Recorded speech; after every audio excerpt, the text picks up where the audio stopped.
Pauline Hanson is, of course, the leader of One Nation in the Senate. She's in Canberra right now, and we're going to have a chat to her about the drought, about her big win when it comes to dairy farmers. But first, I start by asking her about that ridiculous story that I've spoken about a couple of times today, where a childcare centre has used kids as a way of trying to, well, not just learn how to write a letter to the Premier, but a 4.5-year-old saying that it was disrespectful that the Aboriginal flag doesn't permanently fly over the Harbour Bridge, and that, of course, leading to kids going out into the community and trying to get people to sign up for a petition so the matter could be debated in Parliament.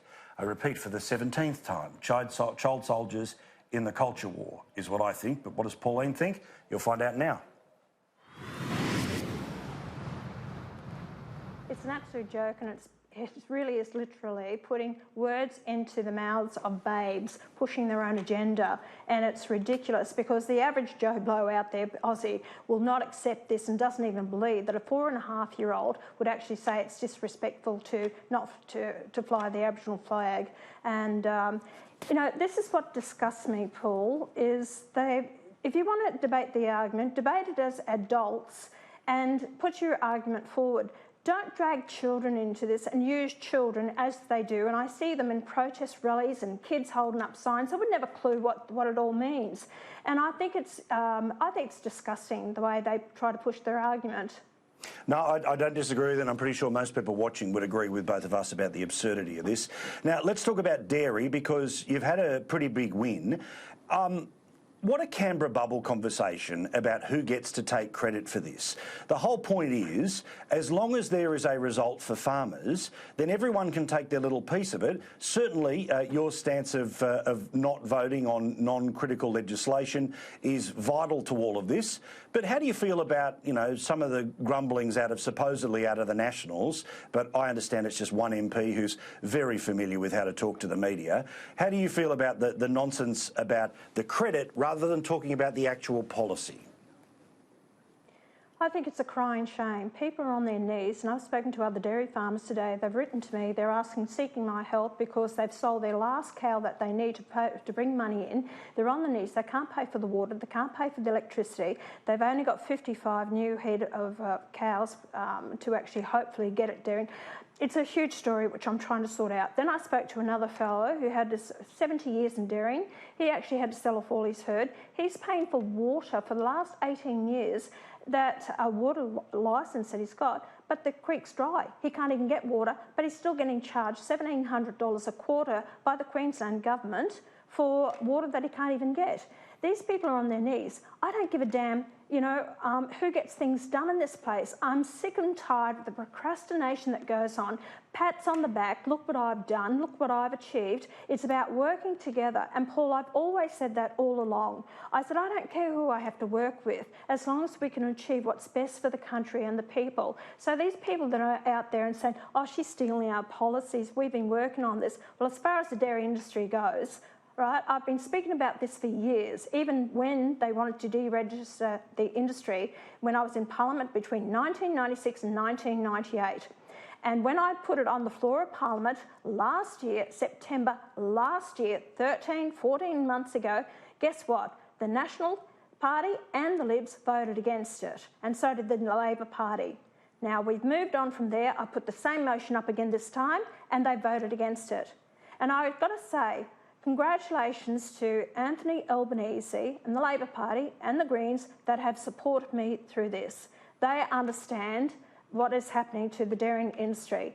So I'll say to those Nationals out there, get up off your backsides, get out there and do the job that you were elected to. Stop thinking that you've got to get a pat on the back for every damn thing that you do in this place, or that you should take credit for it.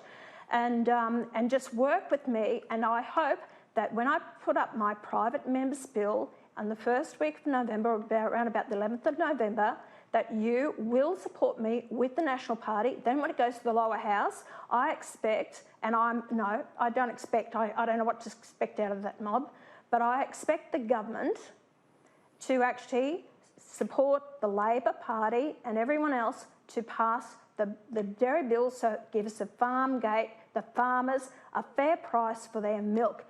If you don't vote for that, then I'm saying there's something going on that stinks, And I wonder if there's corruption or what the hell's going on, because the Australian people want it. What about the drought? Look, I'm not as critical as some. I know that there are people that are absolutely suffering, and I'm not going to pretend that's not the case. But I also don't believe that the government is doing nothing. That said, I think that we all agree that the time limits that currently exist, about 4 years, are too tough. We are in a drought right now that has been going on in places like Toowoomba for 10 years, and take your number a little higher, a little lower around the country.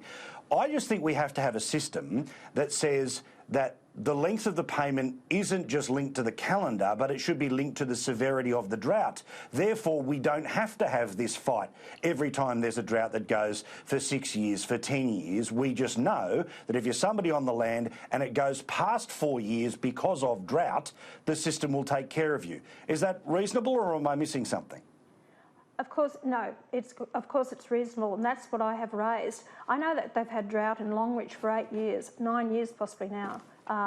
They've had drought in Longreach. So just to come to 4 years, that's it, you cut off from it. Do we cut off those who are on New Start or any other welfare payments that we pay them? Do we have a time limit on it? Because I know there are people out there who've been on welfare payments, not pensions, and I'm not talking about disability pensions, I'm talking about other welfare payments to them for 20 or 30 years. So why is the man on land treated totally different to our other Australians? Look, I do believe that the government is trying to do what they can, and they've put $5 million into mental health. You've got to look at the reason why we have so much mental health in rural and regional Australia. You've got these packages, you know, sometimes paying out this $1 million to these councils. I question where the money's going. I heard one councillor's putting in a swimming pool. Is that really necessary at this time to put in a swimming pool? So I'd like to see that questioned. I've actually taken to the Prime Minister about a pipeline from the Paradise Dam to Colston Lakes, which is a huge productive area, which will bring in over $700 million in revenue and taxes coming from that. Do you know what? They've put $2 million to the state government for a feasibility study 1.5 years ago. Nothing's been done about it. So the Prime Minister writes me a letter this week and says, oh, we're going to put another $1.5 million into it, a feasibility study. For what? And this is the procrastination that makes me so mad. You know damn well that you need water, you know you need to put in the pipelines, feasibility studies, more monies, millions of dollars going out down the drain to consultants and everyone else.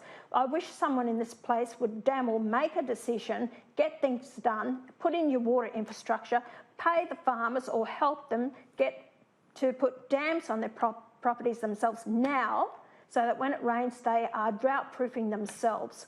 It's just ridiculous what's happening, and you need to start up when we have a glut of grain and feed and lucerne and hay.